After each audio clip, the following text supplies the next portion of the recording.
Here we go. All right, let me also put this in slideshow mode. I think I know everyone here except Tracy and Ron. I haven't met you guys before, have I? Did I forget? No, I don't think you've met. Wait, why am I not able to see? Wait, Ron, third side. Yes, I do know We you. spoke very early on. Yes, that's right. Third side, I remember. Okay. And then Tracy, I don't think I've spoken to you before though. Yeah, I don't think I've spoken to Tracy either. Okay. All right, cool. So you can see everybody. You can see my screen, everyone. Yes? Okay. Ron's, by the way, in our CMO coffee talk. I remember talking to Ron very early on. So good to see you, Ron. All right, so let's get going. So the first thing I wanted to talk about was that I don't know how many of you know, but there's actually a LinkedIn funnel. Just like when we write content for our blogs and our website, there is a LinkedIn content funnel, and the content has different objectives based on the type of content.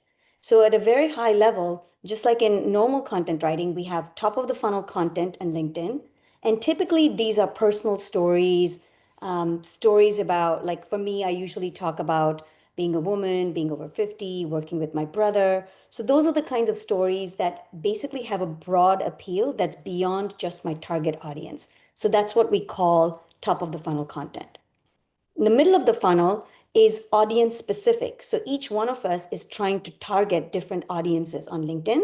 And depending on who your audience is, there are certain topics and certain kinds of content that appeal to them. Typically, this is what in marketing language we would call thought leadership content for our company.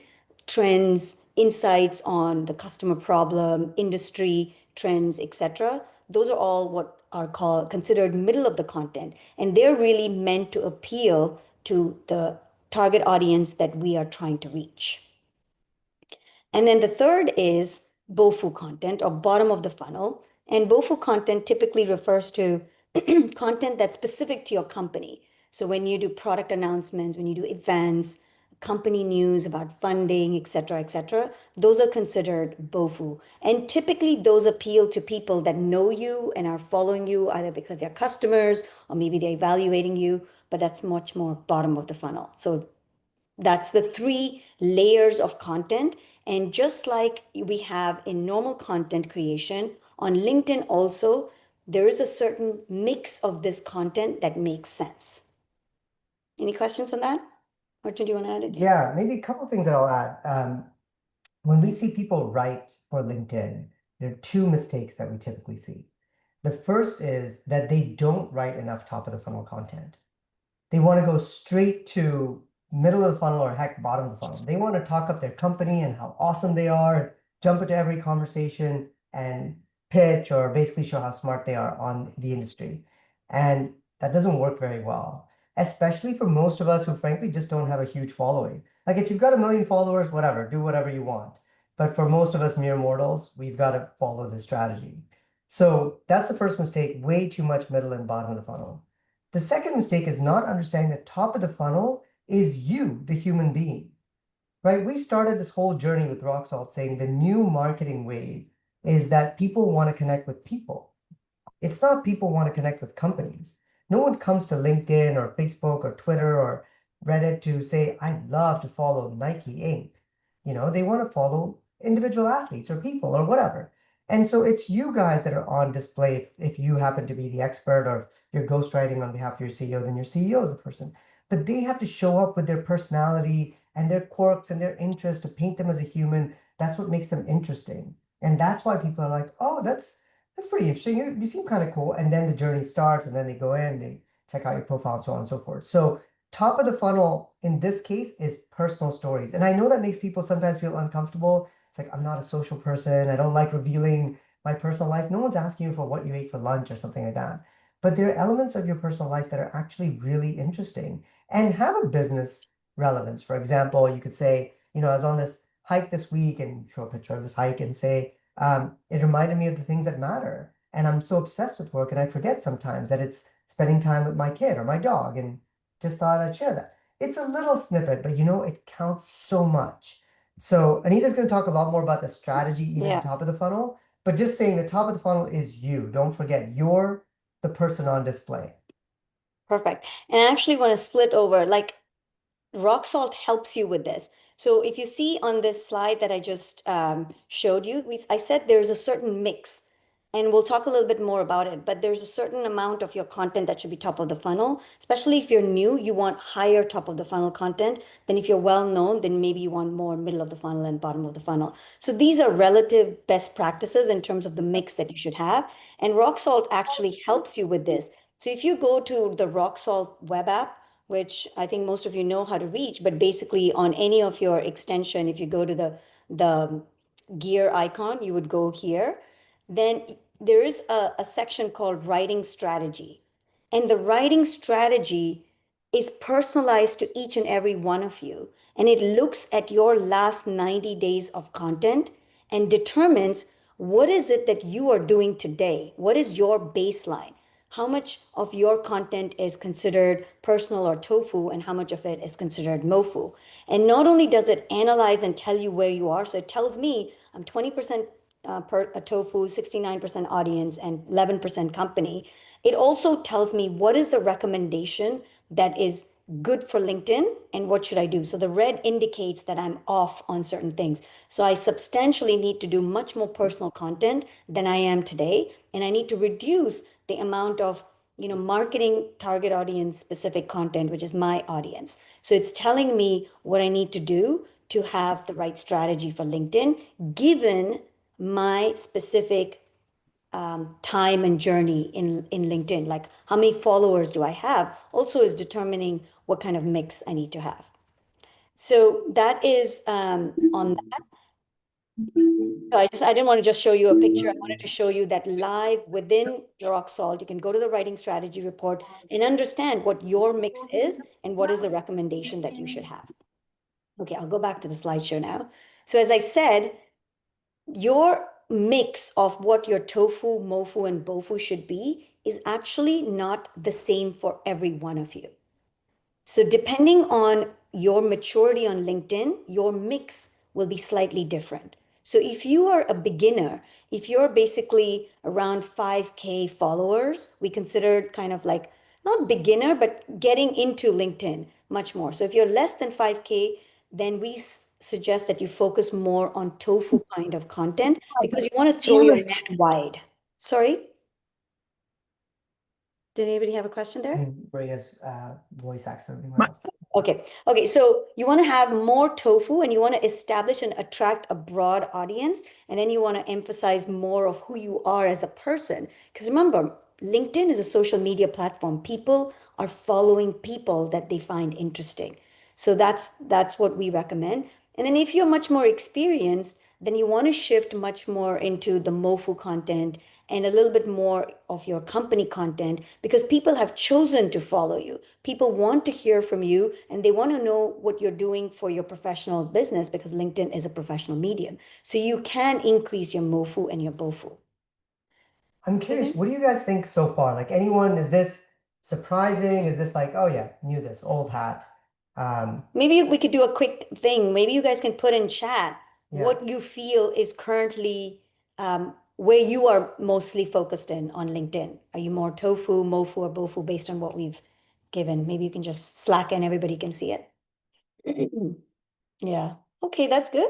Embrace it. All right, that's really good. What did you guys, can I ask a question? Yes, of Yes, course. of course. What did you guys actually post when you were getting started? So TOFU, right? I get the personal stories, but on the other hand, LinkedIn's got a bit of a reputation for becoming Facebook. Yeah. I don't care that you are walking in a field. Yeah, totally. But where do we, how do we, Yeah. It's a anyways, how really do we good. get to relevant TOFU content? Yeah, it's actually a very, very good question and segues beautifully into my next slide, which is finding your zone of expertise. So exactly what you said, Ron, you don't want to be all over the place on LinkedIn and writing whatever content you feel comes to your head because you have this schedule of creating 2 posts a week or whatever and just randomly posting content. So what we believe you need to do is identify what we call your zone of expertise. And you need to think about your zone of expertise differently for TOFU and differently for MOFU content. So on the tofu side, which is about more of your who you are as a person, what you want to figure out is what is it about your background, your perspectives, your experience that is unique about you, and very important, that you're passionate about. When you're passionate about a topic, it's easy to go deep on it and it's easy to write more frequently on it. So when we started, Arjun and I, we kind of brainstormed like, what is unique about me and stories I can tell that no one else can tell.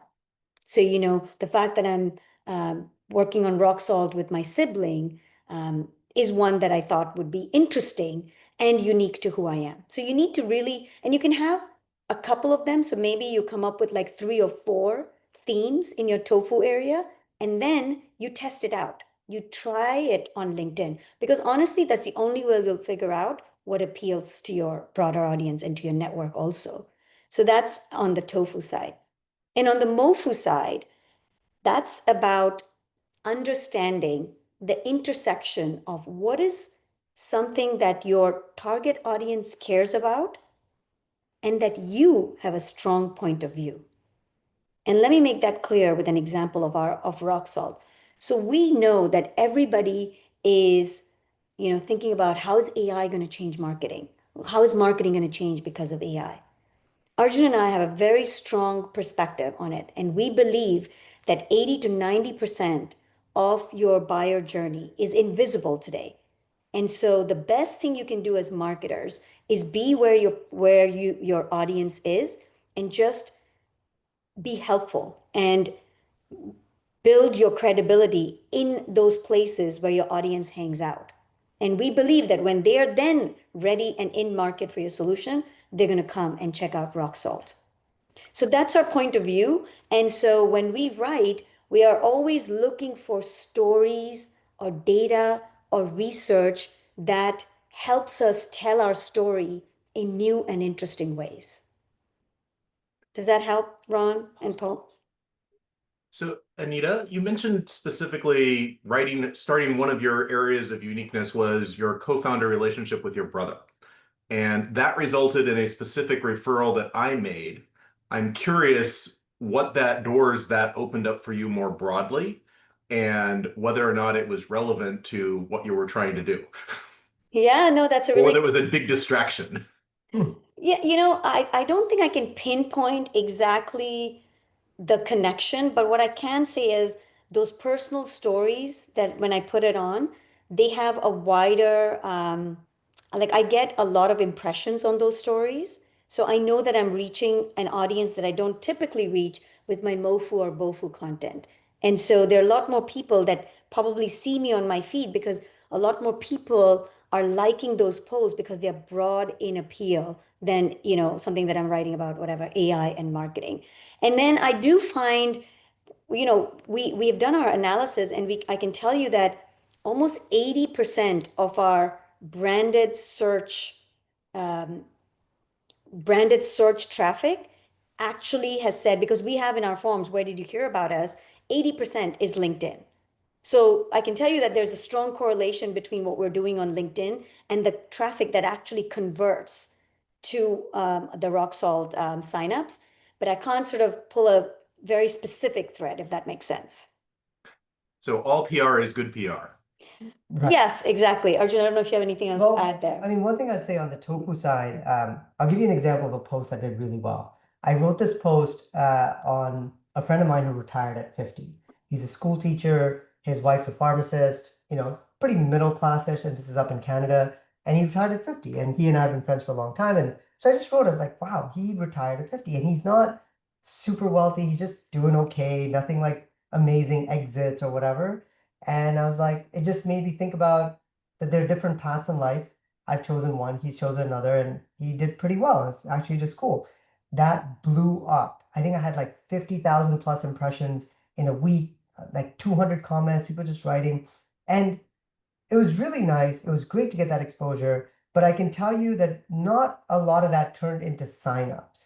And that's okay. That was a tofu post. A lot of people are checking me out, followership went up a little bit, a bunch of people DM me, whatever. It was very nice. If to your point, Paul, like when I've actually been able to sometimes tie it back to a post, And funnily enough, I think Jen is here. Jen signed up via a post that her colleague Nelson saw. And the only reason I know this is because Nelson and I are friends from a long time ago. And Nelson wrote, he said, "Hey, just so you know, your post worked on me. And I thought about this and I shared it with my colleague, and then Jen signed up." It's a rare instance, but that was very much a bottom of the funnel post. It was something about the product. And I think it was either bottom of the funnel, middle of the funnel. So I sometimes can tell where it's coming from. Most of the time, I can just generally tell it's LinkedIn. And I also know that don't get carried away with different impression counts on different types of posts. The BOFU posts always have lower impressions. That's okay. They're a different purpose. And the TOFU posts have a lot more impressions. Doesn't mean you'll get signups, but that's okay. It's a different purpose. Arjun, maybe you want to talk about what your tofu theme is and your MOFU theme Yeah. is, because I think it might just give you some sense of how varied our themes are and what you can look at for Yeah. yourself. So my theme, actually, Anita helped me figure this out. This is gonna sound awful, guys, but my biggest pet peeve is pretentiousness in life.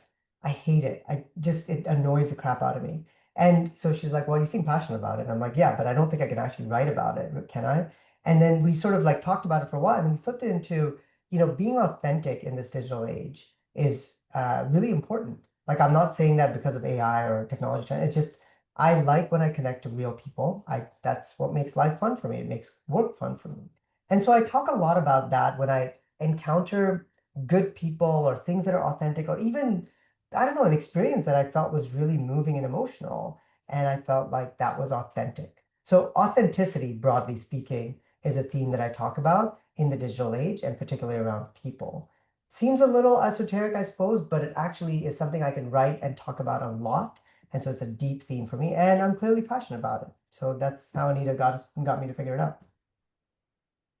Anyone wants to talk about themes that they're thinking about, or maybe want some help? We have an audience here, so happy to, I don't want this to be like a presentation seminar. So if anybody wants to be a guinea pig and say, this is kind of what I'm thinking, we can have a quick chat, or I can keep moving on. Does Go anybody? ahead, Jen. Yeah, I talk a little bit about remote work and kind of what that's like and productivity related to remote work. I think that's kind of tofu. It's not necessarily specific to my customer support industry, but it's Yeah, more lifestyle of how to get things done. Does that sound like a good tofu topic? totally. I Yeah, think as long as you're weaving yourself into it, then yes, because a lot of people will talk about remote work today and the ramifications of remote yeah. work, and I don't want it to come off as generic. It has Mm, to be Jen's experience of being in remote work, how you have fashioned your life around remote work, what's worked, what's not, what you've learned the mm, hard way, what you miss about in person. Go deep into it as you, and very good tofu then. mm. Exactly. Cool. By the Thank way, everyone, I would say with all this stuff, it really helps to talk to a second person. I don't know about you, but my best ideas come when I talk to Anita. It doesn't matter what friggin' AI Me does for too. me. It's always when I talk to her. And so similarly for you all, if you can, find that person you can just, shoot the breeze with a little bit. And honestly, Anita and I are here for you. So many of you have been so kind. You've always helped us figure out the product and improve it. So if you also just want to shoot the breeze and talk themes, Yeah, just email me. yeah. Like I'll get on the phone. We'll chat for a while. you. Yeah, and so it's really, and whenever I'm looking to write content, I go back to this document I wrote on my zone of expertise, and I think, okay, what can I say a story around my themes? And it just helps me to not be doing random acts on LinkedIn, random acts of marketing on LinkedIn. Okay, let's keep moving because there's a lot. I just wanted to quickly touch upon this because this is always a question that we hear from our customers, and it's something that I know a lot of you might be wondering. So I just thought I'd spend 2 minutes on it, which is how do we think about personal versus company pages? Usually, smaller companies always gravitate towards personal because that's all they have. When you start becoming a bigger company, you start having a following and something around your company. And then you kind of become, what do I do? Like, which one should I focus on or how should I think about it? And so here's what we think personal, it's a social medium. You always will get way more engagement on your personal post than you will on your company post. And so the way we think you can combine the two is to think about your personal page as the engine. It's where you go to share your thoughts. especially perspectives, point of views, personal experience, that doesn't make sense coming from a company page, not a person. So do that and then use the company as an amplifier. So a lot of time, if Arjun and I write a post and it's doing well and it's getting good traction, then I would go in and sign in as Rock Salt, the company page, and then I have a different voice and a tone for the company page, and then I would say, this makes a lot of sense. We're thinking like this. Here's what our CEO has shared. What do you guys think? And so I speak as a marketing person for Rock Salt and I share a personal post, but we always start with personal posts. And we think that's the way to go on LinkedIn because LinkedIn itself is throttling the reach to company pages. So let me stop here. Any thoughts or questions on that? It's always a hot topic on LinkedIn, this company versus personal. Okay, perfect. And also the company page is really good for sharing product updates, company news, like things that marketing teams create are good stuff to share in the company. But when you're talking about point of view, perspective, personal experiences, those kinds of things, industry commentary on industry stuff, it's always good to start on a personal side. So just to be clear, Anita, so you, Arjun, and Rock Salt have three distinct voices, Correct. with Anita and Arjun focusing on top of the funnel and the company focusing on. No, we do all three. We do all three. But whenever there's something that's doing well, so we start organically with our personal profile. So I post in my voice, Arjun posts in his voice. And when something's doing well, then I log in as my company on my company page and I retweet either my post or Arjun's post with some commentary as a company. So Or you, if it's, yeah, or if it's like funding news or something, I start with the company and then we retweet it. But usually we always start on the personal side. got it. So one of you has the secondary voice of the company. That's right, me. Yes. Yeah. By the way, it's interesting that you were saying retweet, Oh considering yeah, that's right. it's not even the right one. It tells you how ingrained in society that verb became, and then they ruined it by Yeah, turning into that's right. Okay, so that's sort of at an overall like thinking about strategy and having like an idea of how you're going to be on LinkedIn.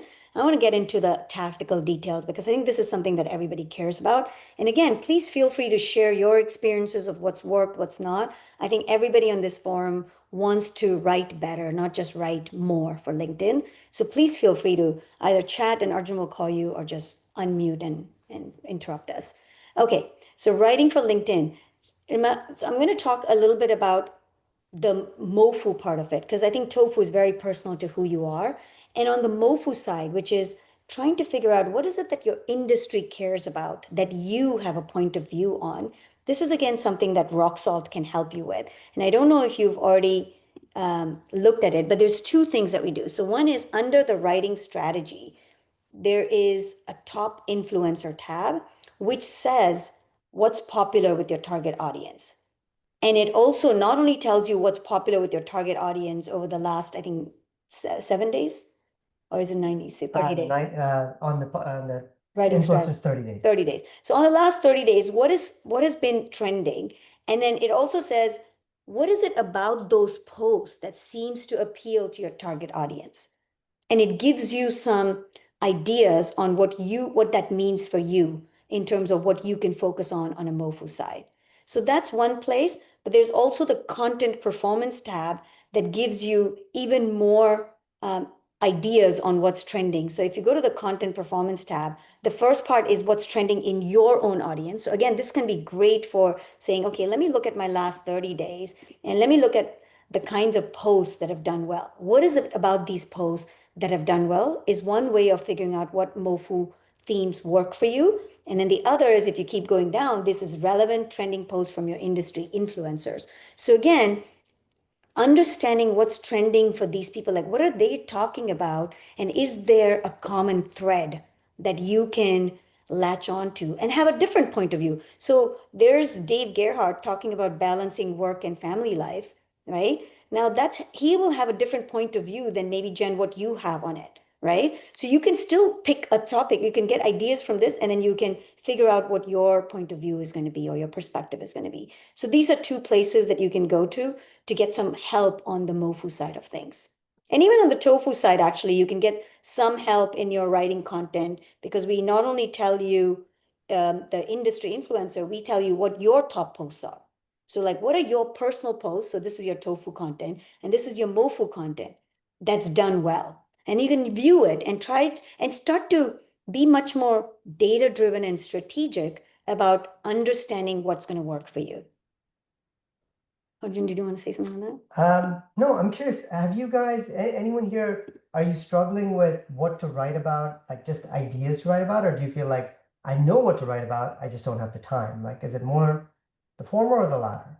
And you can put it in the chat pane if you want.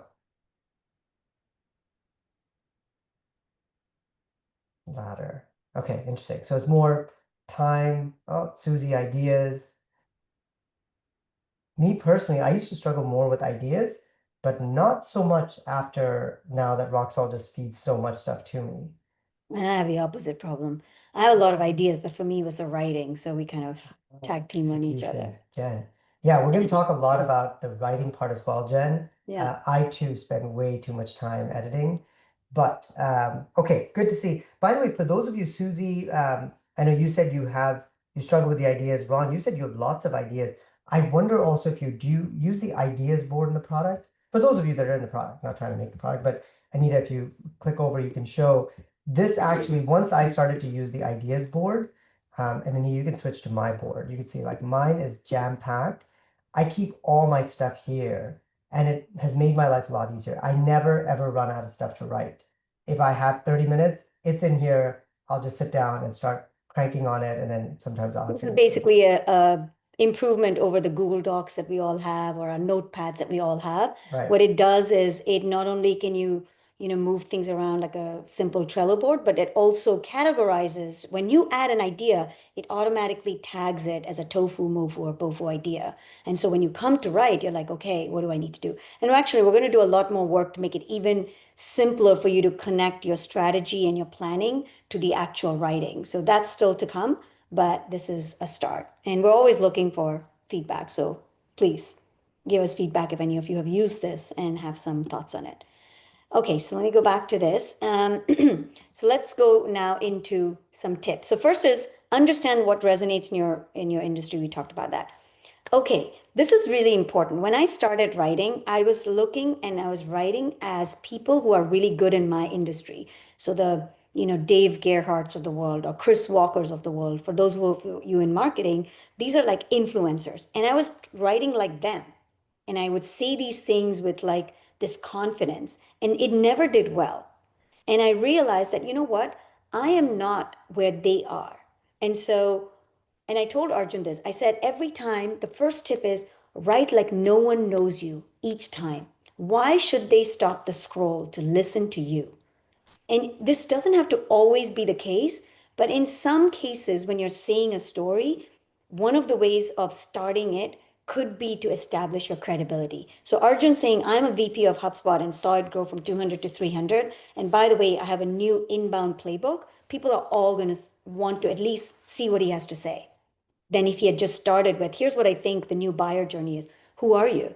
Like, why should we listen to you? There are lots of people, touting what they think the next buyer journey is. So credibility, establishing credibility, and it can be through a lot of different ways. And I'm going to talk about some other ways of doing it, is really important because you should always have the mindset that each time you do, even if your last post blew up, the second post that you do, write like no one knows you. And why should they stop the scroll? Okay, so this one I thought Arjun did a really good job of, so I wanted to show that. You came up with it. No. Okay, so here are some other ones. And these are again, if any of you have taken any like LinkedIn specific things, some of these are quite popular, but the other one that's very popular is the effort-based hook. This is, the ones where say, I analyzed 500 LinkedIn posts that drives engagement, and here's what I found. So someone has already done the work for you, and so you're more willing to listen to them. So those are effort-based hooks, or someone is saying something contrarian, like everybody believes that, HubSpot is the best blog, and then someone says, HubSpot's blog is dead. You're like, okay, why are they saying this? Of course, a lot of people, the thing about these hooks that we have to be a little bit careful about is nowadays, because there's AI, everyone is using these. And so you see a lot of these. And so I'm not saying you should always use it, but these are good ones to just think about for credibility purposes. But yeah, it's a mixed bag on if they work all the time because now everybody is doing it. They used to work really well before. Vulnerable moment work very well. So one of my posts that did really well is when I said I made the classic sales mistake of trying to sell my product instead of qualifying the buyer. And that one did really well because I think it A was me telling about a failure that I had, and B, it was relatable failure. And so I had a lot of engagement from a lot of people, and that did really well. So being vulnerable, again, it's a balance between just, sharing too much information because it is LinkedIn, it's a professional network, but sharing mistakes and what you learned from it in a very authentic way does seem to work.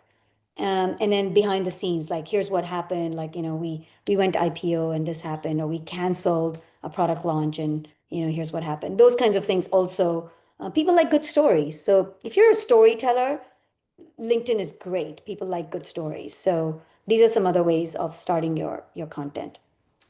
I'll add two more things. So to Anita's point, I feel like AI is kind of bastardizing a lot of this. It really annoys me, but unfortunately, it's sort of like doing this now as a cliche. But two things that AI cannot do well and that you can do well. The first is the one that Anita opened with, which is the credibility building hook. AI can't write that. It doesn't know who you are. It doesn't know what your background is. You know it, and you can lead with it. All of you have incredible experience. Sometimes you may not even realize it. But if you take a step back, you have seen a lot of things play out. I'm not even saying this because we're necessarily a decade or 2 decades into working. Sometimes even people with 2, 3, 4 years have seen something or worked on something that they're like, I have an insight and I have experience with this and therefore I can speak to it credibly. Open with that. No AI is going to beat you on that. I really like this one from Anita. The second one is a different tactic. It's the visual. There's a great post by this guy named Kyle Poyar. He's quite good on LinkedIn. Actually, he's really good. I read all his stuff. And not because he's like salesy or kind of like tricking me or something. It's good stuff. And he goes deep. He goes He deep. goes deep. And he wrote about how his LinkedIn posts work well. Actually, funny enough, his hook was everyone says LinkedIn is dead. I'm here to tell you otherwise. And so he goes into it. And he lays out his playbook. The two things that I want you guys to leave from this, and by the way, I'll share that in the chat pane. I'll share this blog post because I think it's really worth reading. The two things he said, one is he spends a lot of time on the visual, like maybe sometimes up to an hour on a custom personal visual, not AI generated nonsense, like a chart or a graph or some sort of representation of his idea. And it makes sense. If you think about your scrolling on LinkedIn, right? True. What makes you stop? You might read that first sentence or two, but it's text. We're lazy. We might read it, we might not. But the visual, it's hard to miss that. It takes up so much space. And so what he's optimizing for is visual. And I can tell you right now, AI is still crap at visuals. All this VO3 and all this stuff, it looks like it was generated by AI. You guys can generate a good visual. It takes work. I'm not going to lie. It takes me an hour sometimes to come up with a good visual, but boy, is it worth it. I really think about what visual will communicate my central thesis in this post if you didn't have to read it. If you needed the conclusion right away, what visual would work? So the visual was great, and then the credibility building at the intro. Those one and two, I don't think AI can replicate you. I think you can beat the AI, and I think you can stand out. Does anybody want to share anything that worked well for them that maybe the others could learn from? Like anything, any of your posts that did well and maybe why you think it did well? I had a post about job seekers, and I was copying what was working well for other people in my industry, offering support for job seekers. Like, I think it started out, if you're looking for a job in support, I will help you. I'll boost your posts, I'll whatever. And then I went into that a little bit more just off the cuff, and it did really, really well. It's one of my best posts. Well, you also were giving a very generous offer, which is amazing. Like that always does well. They're like, oh my God, who is Jen? Like that's so nice of her. And I think the combination of your content and that it really made it go well. Anyone else? Otherwise, I'm going to get going. Okay, and I'm Okay. just going to paste that Kyle Poyar post. Okay. So here's another one that this is the one for me that did really well. You saw it's 100,000 impressions. And so I wanted to just bring this up to share why I think this did well.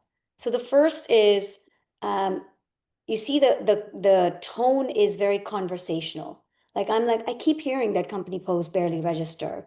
So what are you doing instead? It's being curiosity driven and conversational rather than corporate and kind of directive or like I know it all type of thing. And it's a point I make in the next slide as well. The second is you want to, for somebody to like stop and read your post, you want to give them some value. You want them to learn something from you.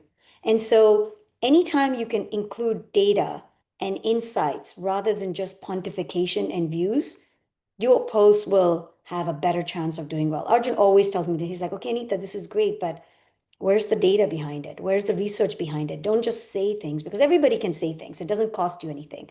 So trying to put in a little bit of extra work to support what you're saying goes a long way in being valuable.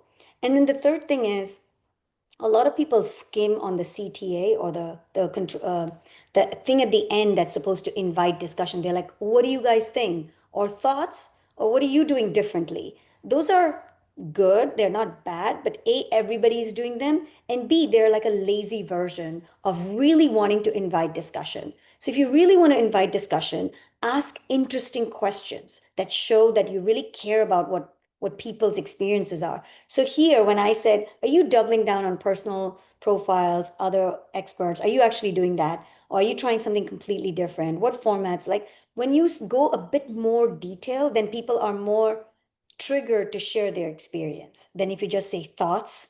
What are you doing differently? So don't be so general, be more specific and ask interesting questions at the end. Okay. And then I kind of just sort of beating some of the same points.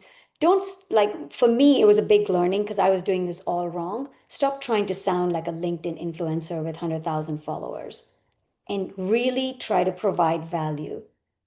And it goes to the point I make at the end that LinkedIn, there's no compounding effect. Just because you did well on this post today doesn't mean you're going to do well on the next post tomorrow. So that's a really good thing. That means that only write when you have something useful to say. Just posting for the sake of posting in today's day and age where AI can help anyone write content will only hurt your reputation. That's what we, again, it's a contrarian point of view in some ways because everybody's like post, post, post, be regular. We don't believe that. Post when you have value, don't add to the noise. Actually, and the thing is, the data backs this, right? I don't write that often. I think at this point, I'm probably writing once every 2 weeks at best. Life is just a bit busy.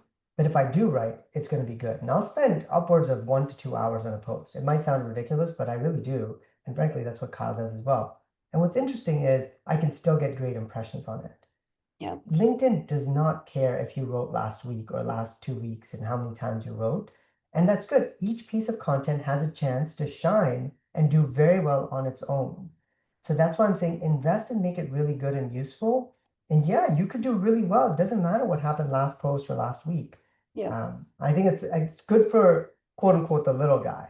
It doesn't tip the balance in favor of the 100,000 million follower type people anymore. It actually allows all of us to potentially do really well. Yeah. So provide real value. Again, for me, this is my learning. Don't be preachy, be more curiosity driven. It just, I think, sounds better and invites more people to engage on it. And the other good thing about no compounding is there's no shame in bad posts, especially if you guys are trying out, starting to get more active on LinkedIn. If you do badly, don't worry. LinkedIn will just throttle the post. So it won't show it to everybody and you won't look bad. Don't worry about that. That's a lot of people's worries like, oh my God, I wrote this, didn't do well. If it didn't do well, chances are most people did not see it. So rest assured, try more things and experiment on LinkedIn. Don't worry about it. And then this is another really important point, and this is again something that rock salt really emphasizes. So, okay, this post was good, but I don't think there was, anything that was that unique that it should have gotten 100,000 that we can think of other than what we are calling the Sam McKenna effect. I don't know how many of you know who she is, but she's a very, very well-known influencer on LinkedIn. She used to work at LinkedIn. She has 120,000 followers. You see her here. And she specifically talks about how to do she's more a sales and BDR coach on how to do well as a sales or BDR coach using LinkedIn. But the point is anybody on LinkedIn knows her really well. And I think the reason this did really well is because she commented on my post. Before she commented it, I had about 40 comments. And after she comments it, it must have gone to a lot wider audience of people that care about LinkedIn, right? Because that's her expertise. And so it showed this content to other people who care about that topic. And the combination of those two is, I think, what led me to get a much better impression than all my other posts has been. And this is, you can see what she said in her comment to me. So And Anita, how did you interact with Samantha on that comment? I responded to her, like, you see there are two replies. So I responded to her, she responded to me. And it's someone that I was actually trying to connect with that I had not connected with. And so, I tried connecting with her a long time ago and never got a response because she probably got lots and lots of people who want to connect with her. But after I responded to her twice, I then connected to her and then she became my connection. So this is an older picture, so it still shows the second one. But that's the other advantage when you engage with these influencers in a thoughtful manner. Not only are you getting exposure to their audience, but potentially you're also connecting with them. And now when I write content, which has any LinkedIn element to it, potentially LinkedIn will show it to Sam McKenna's audience, or at least the audience that interacted with me in the last post. By the way, the thing that Anita just did, of course, is what Rocksalt will help you do. So A, it's going to help you engage with these influencers consistently. And then B, it's tracking how much you've commented on their stuff. So when you've got to the same point that Anita did, which is 3 comments in the last 90 days, Rocksalt will tell you, hey, you should probably send them a connection request at this point. And then when you get to 4 or 5 or 6 comments, it'll say, okay, looks like you're really engaging consistently. Maybe send her a DM, just a friendly thank you. Your content's great. I really find it valuable. Those little things, the stuff that we do in real life, Yeah, just do the same thing on LinkedIn. That's how you build friendships and relationships. And that's what this is about. It's not trying to sell everyone, it's actually being a real good friend. And you guys are all pretty good at that. We just have to bring it to LinkedIn now. exactly. Any other thoughts or questions? So Okay. I'll just share, I tried some of these tactics with a milestone post from my former company, Capillary Biomedical. I put the link in the content, and it was really fascinating watching, how it started off with a relatively small, just the people I tagged. And then eventually the CEO of Tandem, the acquirer, jumped in. We had a small back and forth, a couple of comments. And then the next thing I knew, his entire sales force was reposting the post. And that's Wow. just been continuing on week after week, driving impressions as I managed to co-opt an entire major company sales force in spreading my post. Amazing. I stole their thunder because I got the news out after they dropped it to the market, but before they bothered to put the post on LinkedIn. Huh, amazing. Cool. All right. These are other content formats that work. Like I said, be conversational, all these things. But I thought I'd just share a few other ones with real examples. So framework posts. This is like LinkedIn loves, again, because you're adding value when you break complex concepts into digestible framework or steps. So, for example, Arjun's post, AI has changed the buyer journey. I've revised the buyer journey and tools and playbook needed. I've needed to win in this area. And he actually went into here's how I think the buyer journey is and gave some details. So people learned something from that, how to think about the buyer journey in a structured way and in a new way in the AI era. And that did really work. So frameworks work. Story arc is just, a good story. Like everybody loves a good story. And I had posted a story about how this was around ageism and how my dad, who's brilliant, lost his job when he reached a certain age. And we think there's definitely an age element to it. So like starting off with near conclusion to hook you. So a good story, if you've seen good movies, they almost start at the end, like somebody died or just died, and then they start unraveling what happens. So that's kind of what you want to do. You see what the almost climax is, and then you start the story, and that always works. So that's a story arc. The data inside is, using data to say something that is surprising because again, it goes against the common green. So in one of the ones, I had posted this a picture of all the different LLMs and how accurate they are and how much they hallucinate. And my post was all about you know, if LLMs, like I basically said, imagine if someone was wrong 30% of the time, like how much would you trust them? And here are LLMs that are hallucinating 30% of the time, and yet a lot of people don't double check any of the things the LLMs say and are happy to just post it. So again, that did really well because A, it started with the data, and B, it was like something that was probably on people's mind. And then the thought starter is one that I think I use the most, which is asking really interesting questions always does well. So, for example, I had one which said, why are analysts, so the Gartner and Forrester analysts, who, if you think about it, are the OGs of thought leadership, why are they not more active on LinkedIn? Right? Or another one I did was, is LinkedIn still valuable or has it become a junkyard? These are all questions that probably is like, huh, yeah, right. Like, yeah, I want to know why. Why is that? And then people want to read your post. And then in that first one on the analysts, I had Forrester analysts and Gartner analysts give their point of view on why they're active or not active on LinkedIn and did well. So a thought starter is, I think, one that I would encourage people who are, especially our audience for Rock Salt, which is subject matter experts, you know, ask interesting questions. They always make for interesting discussions and engagement. Arjun, anything you want to add there? No, I think Okay. that's good. Okay. And then the last thing I wanted to just quickly touch upon is, you know, measuring on LinkedIn. Like, how do you measure on LinkedIn?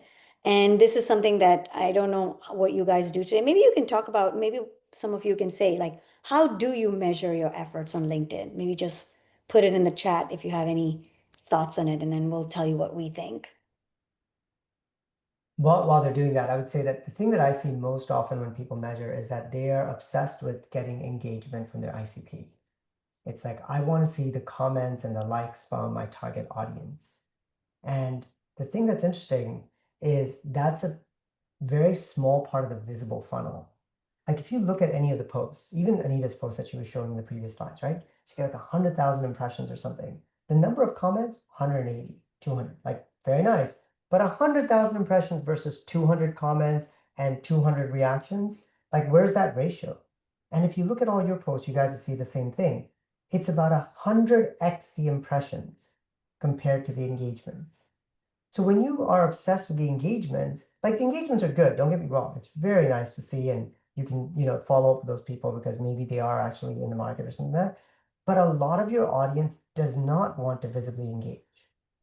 Like that's just us. We're all as humans, we're lazy and we just sort of read and scroll and don't even say anything. Partly some of us don't want to be hounded by other people. So we don't even leave visible traces. And so what we're really saying is be comfortable that a big part of the buyer journey is invisible.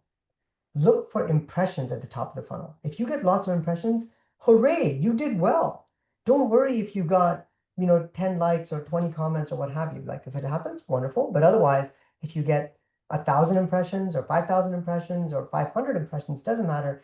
If you are seeing that whatever comments you do get are from your ICP, then hallelujah, you know that the impressions are probably from your ICP as well. And so if that's working, then the next two steps are what Anita has on this slide, right? So step one, I get lots of impressions. Excellent, check mark. Step two, what happens in the buyer journey? They're looking, they're like, oh, I saw this really interesting post. Jen, who is Jen? What is this? I've seen her name a bunch. They click on it. Jen, okay, they look at her profile. Huh, Tetra, what is Tetra? What is this thing? And they Google the company name. And so that's the second part of the buyer journey. They Google the company name that you work at. So look at your branded search traffic. Every one of you has access to this. It's freely available in Google Search Console. And if you don't have it, let me know. I'll give you the link. It's super easy to set up, but you should look at branded search traffic. It is the gold star, we think, in marketing going forward because it's your traffic. Nobody can take that away from you. And you don't have to pay for it every day. It's what people, if more and more people search for your name, for your company name, you're going to win because that traffic converts really well. And so to step three, when traffic converts on your website, many of you already do this, but 100% of the time ask, how did you hear about us? 100% of the time you need to ask this question. By the way, there's a couple of best practices on this. You should have like a few preset options like Google, LinkedIn, whatever, and then you can have an other category. And when they do that, you can even show a dynamic field to say, okay, when you say other, what did you mean? If you use HubSpot, for example, it's super easy to set this up. And the reason that matters is because Anita and I found this out. We had a bunch of people and we put the other category and a bunch of people are saying other. So Anita's like, can you just ask them what other means? So I did. And it turned out we had 4 people say TikTok this week. I was like, what? And we've never been on TikTok. I'd never even opened TikTok. I'm like, how are you finding us on TikTok? So then I followed up with those people and they're like, oh yeah, it was this video. And I found out that someone had shared a video about us. And so it just gave us a huge insight into our funnel. Like we would never have known. So this 1, 2, 3, impressions, branded search, and self-reported attribution conversion. If you keep track of these 3, that's your funnel. And it's probably 100 times bigger than the funnel of direct engagement. And I want to quickly show that in the product, you can also get this information. So again, when you're talking about, we talked about, what organic performance analysis. So impressions, what's going on, what's getting most impressions from your audience. So all this is in the content performance tab. So the content performance tab gives you all the analytics, not just the ones that are like at a high level impressions and engagement, but actually even your target audience specific. So here you can see below, I can say, show me for the last 30 days, all my posts or all my comments, and it shows you impression data, reactions, comments, and this eye also tells you how much of this total impressions is your target audience. And actually, if you click on it, we'll show you how we calculate that. But this starts to, and what we are saying in that slide, and I'll go back to it, is you need to think about what's working on LinkedIn in a broader sense than just engagement and who's signed up for your product. And so some of the things that we have written in here is that you can go sorry, let's put that back, is you can go in here and you can take the ones that are doing really well and convert them into LinkedIn articles. So LLMs are now referencing in the citations content from LinkedIn articles. Sometimes it's LinkedIn posts, but more often than not, it's LinkedIn articles. So if an organic post is doing really well with your target audience, then convert it into a bigger LinkedIn article, convert it into a blog for your website so that if the agents, AI agents come to your site, it's crawling it. And again, it's tested. So the thing is not to do that first and then do LinkedIn, but actually use LinkedIn. And when something's doing well, convert it into a LinkedIn article, make it into a blog post, create an email with that content for SDR outreach. And the last thing is boost some of those to LinkedIn thought leadership ads. I myself, we haven't yet tested it out to see if the ROI on the thought leadership ads is good. So maybe we'll do that and we'll have another session and tell you what we found. But I know a lot of people that have taken some of their best organic posts and put some money behind it so that it reaches more of the target audience that they're trying to reach because they know that the content is resonating with them. So those are other ways to sort of make your effort on LinkedIn go wider than if you're just saying, okay, well, I posted this, how many people engaged with me, how many people signed up for my product? It's a very narrow way to look at it. I think that's my last slide.